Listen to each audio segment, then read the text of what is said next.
क्या आपका उद्धार कंफर्म है?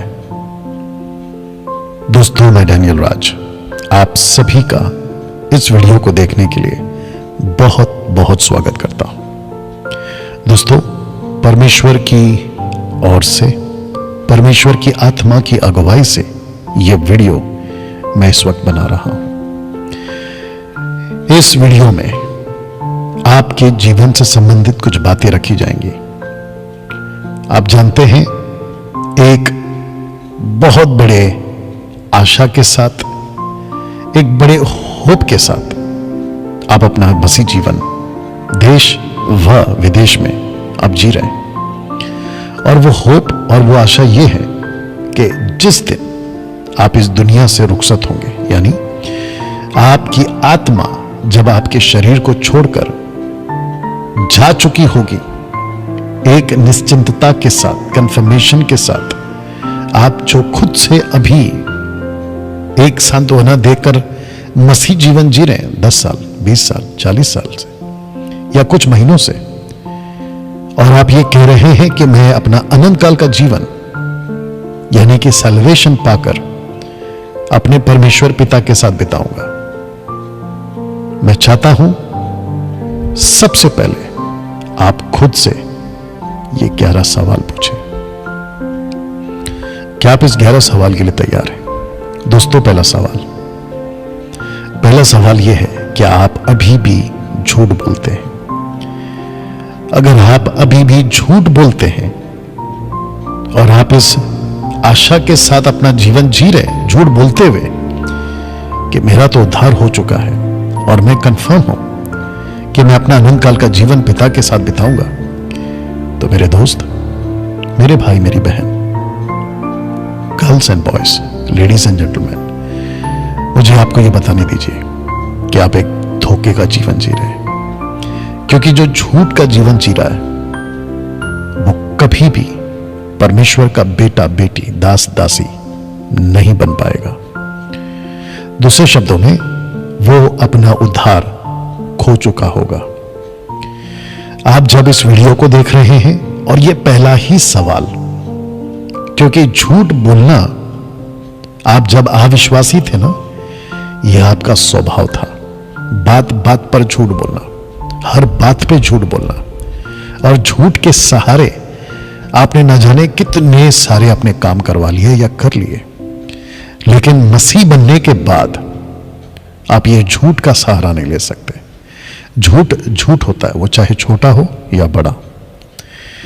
मैं आपसे सबसे पहले यह कहना चाहता हूं, अगर आप अपने उद्धार को कंफर्म करना चाहते हैं, झूठ की बातों से बाहर निकलिए और झूठ बोलना बंद करिए। जानते हो यीशु ने क्या कहा?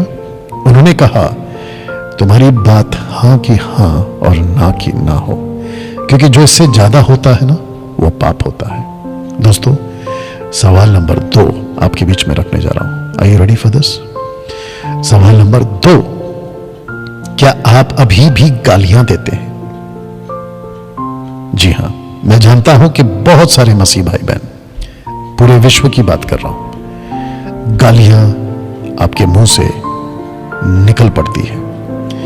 आप जब अपना आपा खो देते हैं, आउट ऑफ कंट्रोल हो जाते हैं, आप जब गुस्से में होते हैं, आपके मुंह से पुरानी जीवन की बातें गालियों के रूप में जो आप देते थे, अभी भी आपके मुंह से निकल जाती है।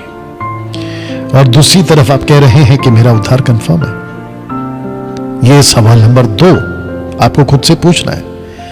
अगर आप एक मसीह होकर, मसीह बहन, मसीह भाई, मसीह सेवक, प्रभु का दास, पास्टर, बाइबल टीचर, अगर आपके मुंह से गालियां निकल रही हैं, आप अपना उद्धार खो चुके हैं मेरे दोस्त। दोस्तों, सवाल नंबर 3 रखने जा रहा हूं। Are you ready for this? सवाल नंबर 3 जो आपको खुद से पूछना है, क्या आप अभी भी नशा करते हैं? नशा से मेरा मतलब है, कुछ लोग कहते हैं कि कभी कभी वाइन पी सकते हैं। डॉक्टर ने कहा है कि किडनी में पत्थर है तो बियर पी सकते हैं।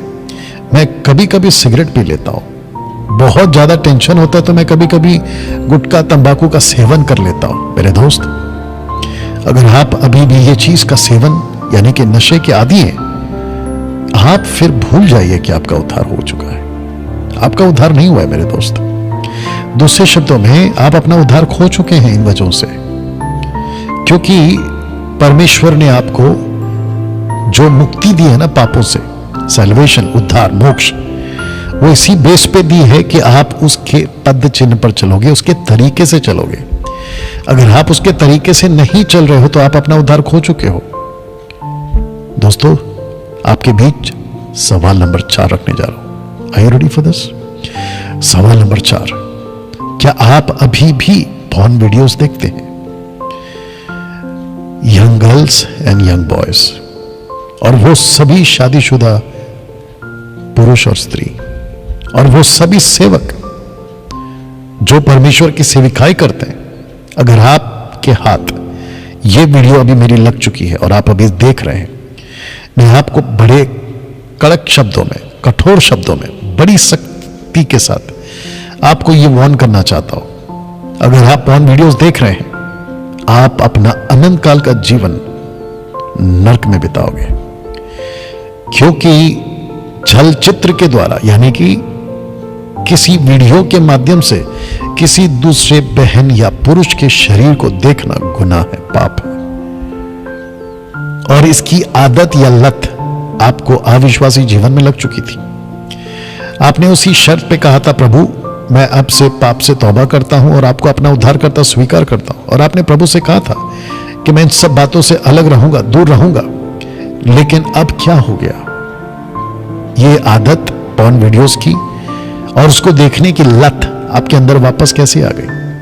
और मैं जानता हूं कि अभी जब आप ये वीडियो देख रहे हैं, 2 घंटा पहले या फिर कुछ 2 दिन पहले या पिछली रात, आपने अपने मोबाइल पर, आपके टैब पर या लैपटॉप पर आपने ऐसी कोई पॉर्न वीडियोस देखी है और आपके शरीर को संतुष्ट देने के लिए या संतुष्ट रखने के लिए आपने ऐसी कोई शरीर के साथ हरकत की है, या तो आप अपना उद्धार खो चुके हैं। जिसको कहते हैं हस्त मैथुन, अपने हाथों से अपने शरीर को सुकून देना गलत तरीके से, सेक्स के रूप में, आप अपना उद्धार खो चुके हैं।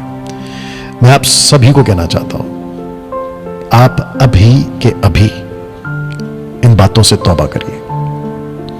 प्रभु के पास में आइए, घुटने पर आइए, प्रभु से माफी मांगिए और प्रभु से वादा करिए कि प्रभु मैं किसी भी तरीके से किसी दूसरे पुरुष और स्त्री, लड़की या लड़के का शरीर चलचित्र के द्वारा, यानी कि पॉर्न वीडियोस के द्वारा नहीं देखूंगा, या अपने शरीर के साथ ऐसा किसी प्रकार का कोई हरकत नहीं करूंगा जो मेरे शरीर को तो सुकून देता है लेकिन परमेश्वर तुझे नाराज कर जाता है, क्या तुझे दुखी कर जाता है। दोस्तों, सवाल नंबर 5 आपके बीच में रखने जा रहा हूं। Are you ready for this? क्या आप अभी भी अपना पैसा ब्याज पर देते हैं? Question mark. आपने क्या कहा था?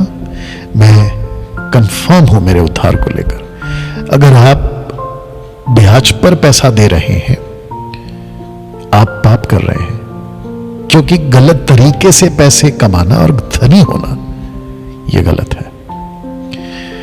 आप जब अविश्वासी थे तो आपने खूब पैसे कमाए होंगे ब्याज के माध्यम से, देकर या लेकर, जैसे तैसे। लेकिन अब आप मसीह बन चुके, आपका उद्धार हो चुका है, अब आपको यह शोभा नहीं देता।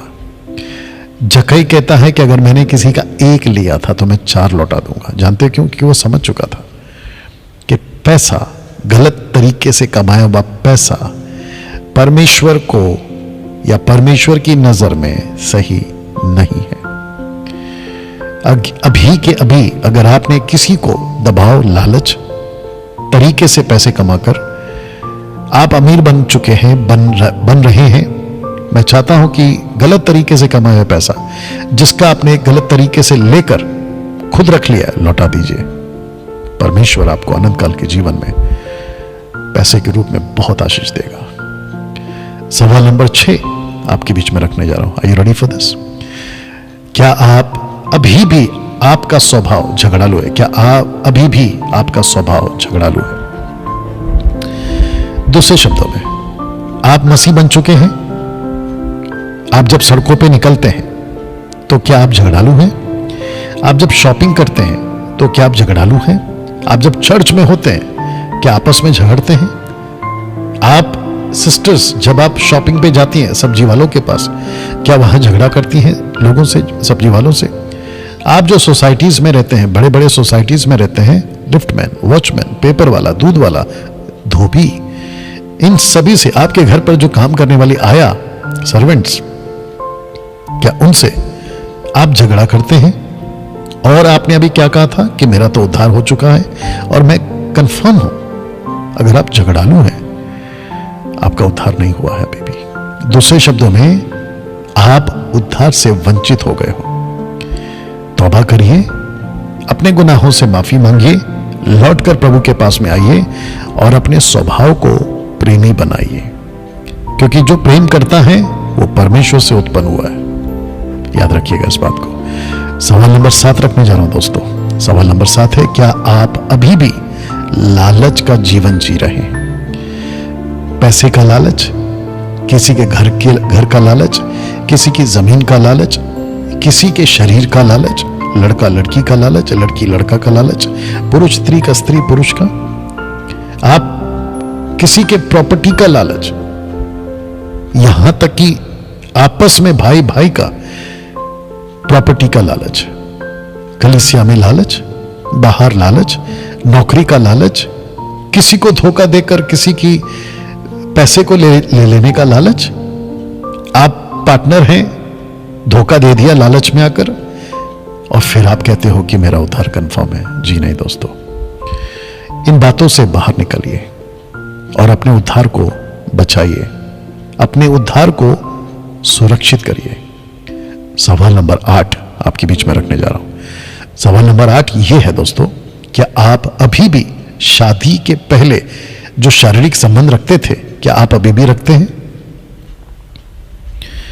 या लड़का लड़की शादी के पहले, बाइबल आपको इजाजत नहीं देती कि आप शारीरिक संबंध बनाएं, लिविंग रिलेशनशिप वाला काम नहीं करना है आपको। आप कौन से स्टेट्स, कौन से कंट्री और वहां के क्या लॉ एंड ऑर्डर्स हैं, वहां की क्या कॉन्स्टिट्यूशन है, इससे कोई फर्क नहीं पड़ता। सबसे बड़ा लॉ और सबसे बड़ा कानून और सबसे बड़ा प्रोटोकॉल और सबसे बड़ा कॉन्स्टिट्यूशन परमेश्वर का वचन है। शादी के पहले लड़का और लड़की शारीरिक संबंध नहीं बना सकते। आपका जो शरीर है वो परमेश्वर को बलिदान कर कर चढ़ा दीजिए। दूसरे शब्दों में, वक्त से पहले, लड़का लड़की शादी से पहले, वक्त से पहले शारीरिक संबंध बनाना आपके लिए कई मुसीबतों का दरवाजा खोल देगा। एक तरफ परमेश्वर को नाराज कर कर तुम उससे अलग हो जाओगे ना, सबसे बड़ी बात है। दूसरा, बीमारियों के लिए दरवाजा खोल दोगे। तीसरा, आपका नेचर, आपका स्वभाव और जो इज्जत आपने रखनी थी अपने लाइफ पार्टनर के लिए, या जिसको आप लाइफ पार्टनर बना रहे हो, उसके साथ पहले ही अगर आप शारीरिक संबंध बना लेते हो, तो जो इज्जत आपको उसके लिए, उसको आपके लिए होनी चाहिए, वो आप खो बैठोगे। यह आपको समझना बहुत जरूरी है। कुछ पल के सुकून के लिए इतनी सारी मुसीबतें मोल लोगे, मूर्खता की हरकत होगी। दोस्तों, इससे बचिए। अगर आपने ऐसी कोई हरकत कर दी है, कर चुके हो, जितनी जल्दी हो सके प्रभु के पास लौट कर आइए, माफी मांगिए, और जिसके साथ आपने किया है उससे जितना जल्दी दूर हो सकते हो जाइए। लड़का हो या लड़की हो, जितना जल्दी दूर हो सकते हो जाइए, और परमेश्वर आपके लिए सही रास्ता निकालेगा। दोस्तों, सवाल number 9, are you ready for this? सवाल नंबर 9, क्या शादी के बाद भी आपका शारीरिक संबंध किसी और महिला से है? पुरुष महिला से, महिला पुरुष से, शादी के बाद की बात कर रहा हूं। आपका विवाह हो चुका है, आपको अपनी पत्नी के साथ में फेथफुल यानी कि ईमानदार रहना है, विश्वास योग्य रहना है, पत्नी ने पति के साथ, पति ने पत्नी के साथ। लेकिन अगर आपका किसी और महिला के साथ या किसी और पुरुष के साथ, वो चाहे चर्च का साधारण मेंबर हो, मैं उससे कह रहा हूं, वो चाहे चर्च का पास्टर या सेवक हो, इंटरनेशनल मिनिस्ट्री है आपकी, बड़ी बड़ी सेवा है आपकी, उसके बावजूद अगर आप शादी के बाहर किसी महिला से या किसी पुरुष से आप शारीरिक संबंध रखते हैं, आप अपना उद्धार खो चुके हैं और परमेश्वर की नजर में यह गुनाह है, पाप है। तो अभी मैं किसी से अगर बात कर रहा हूं और आप अभी उस पाप में लिप्त हैं,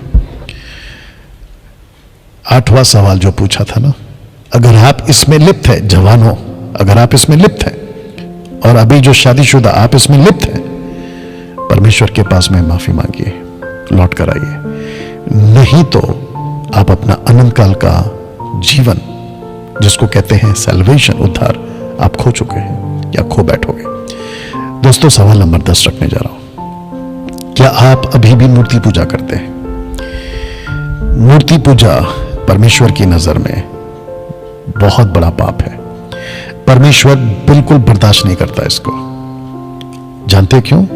क्योंकि परमेश्वर ने अपनी प्रतिमा, अपनी महिमा या खुद की पहचान पत्थर, लकड़ी, जीव जंतु, आकाश की चीजें, पृथ्वी की चीजें उसको नहीं दी। यहां तक कि स्वर्गदूत भी परमेश्वर अपनी महिमा किसी को नहीं देता। लेकिन जब आप सत्य को जानकर, प्रभु को जानकर, अगर आप अभी भी मूर्ति पूजा कर रहे हैं, यानी कि किसी प्रतिमा को रख रही, वो चाहे क्रूस ही क्यों ना हो, क्रॉस, यीशु की तस्वीर ही क्यों ना हो, अगर आप उसको रख रहे हैं और उसकी आराधना कर रहे हैं, मोमबत्ती, अगरबत्ती या किसी प्रकार का फूलों की माला अर्पण कर रहे हैं, उसके सामने झुक रहे हैं, उसको दंडवत कर रहे हैं, यहां तक कि पास्टर का पैर छू रहे हैं। देखिए, माता पिता का पैर छूना आदर के रूप में, वो बात सही है, गलत नहीं है, वो सही है, कर सकते हैं। आदर अलग है, आराधना अलग है।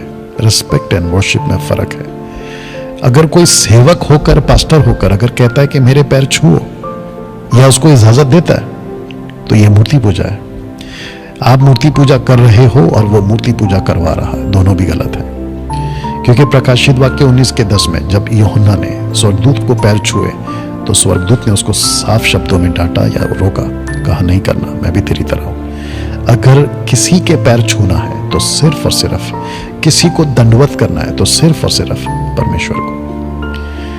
आपके ऑफिस में, आपके स्कूल कॉलेजेस में, आपके रिलेटिव्स में, आपके पड़ोसियों में, आपके रिश्तेदारों में आप अर्पण की हुई चीजों को अगर खाते हैं तो वो मूर्ति पूजा के बराबर है और परमेश्वर को ये बिल्कुल पसंद नहीं है। फिर कैसे आप कह सकते हैं कि मेरा उद्धार कंफर्म है? दोस्तों, सवाल नंबर 11 और ये आखिरी है। Are you ready for this? क्या आपके जीवन से परमेश्वर की इच्छा पूरी हो रही है? यह प्रश्न आपको खुद से पूछना है। क्या मैं अपने शहर, अपने घर, अपनी कलीसिया, अपने जीवन से, अपने कार्यालय में, अपने आसपास के क्षेत्र में, अपने दोस्तों में, रिश्तेदारों में, क्या मैं परमेश्वर की इच्छा पूरा कर रहा हूं या कर रही हूं? क्या मैं परमेश्वर का काम कर रहा हूं या कर रही हूं? जिस मकसद के साथ परमेश्वर ने मुझे चुना है, क्या मैं उसको कर रहा हूं या कर रही हूं? अगर ये परमेश्वर की इच्छा आपके जीवन से पूरी नहीं हो रही है, दूसरे शब्दों में परमेश्वर जो चाहता है वो आप नहीं कर रहे हो, आप अपना उद्धार खो बैठे हो। दोस्तों, एक एक करके मैं फिर से पीछे जा रहा हूं और आपसे फिर पूछूंगा जो पहला सवाल आपसे मैंने पूछा था, ये वाला, क्या आपका उद्धार कंफर्म है? Question mark. 11 सवाल आपको खुद से पूछने हैं। पहला सवाल, दूसरा सवाल, तीसरा सवाल, चौथा सवाल, पांचवा सवाल, छठवां सवाल, सातवां सवाल, आठवां सवाल, नौवां सवाल, 10वां सवाल और ये 11वां सवाल। मैं चाहता हूं कि इस वीडियो के माध्यम से आपको जागरूक करूं, आपको फिर से प्रभु के पास लाने के लिए एक आवाज दो, मन फिराओ, लौट कर आओ। और मैं उन सभी को सल्यूट करता हूं जो इन 11 में से कहीं पे भी टोटल 11 पॉइंट में या 11 सवालों में अपने आप को नहीं पाते हैं, यानी कि इन 11 सवालों में आप नहीं आते हैं, मैं आपको सैल्यूट करता हूं। बस ऐसे ही बने रहना, मजबूत रहना, और कभी भी संसार की बातें और पाप का जीवन आपके अंदर हावी ना होने पाए। और जो 11 में से किसी एक में है, डैनियल भाई हम 10 में नहीं है लेकिन एक में है, तो मेरे दोस्त एक में हो ना तो आप सब में हो, क्योंकि परमेश्वर को उसके लोग, उसकी कलीसिया, एक्लीसिया, दुल्हन बिल्कुल शुद्ध, पवित्र, बिना किसी कलंक झुर्री, जिसको कहते हैं ना क्लीन, स्पॉटलेस, बिल्कुल साफ चाहिए। दोस्तों, आशा करता हूं कि यह वीडियो आपको बहुत कुछ सिखाई है। अगर यह वीडियो आपको अच्छा लगा और आप सीखे हैं और आपको लगता है कि दूसरे मसीह भाई बहनों तक भी पहुंचाना चाहिए, तो मैं चाहता हूं कि इसकी खूब चर्चा करिए, इसको खूब फैलाइए, इसको खूब फॉरवर्ड करिए और लोगों को कहिए कि आपको अपना उद्धार अगर कंफर्म करना है तो ये 11 सवाल आपको खुद से पूछने हैं। दोस्तों, मिलते हैं किसी और वीडियो के साथ, तब तक अपना ख्याल रखिए। याद रखिए, हमारा असली जीवन यहां नहीं, हमारा असली जीवन वहां परमेश्वर के साथ है। जय मसीह।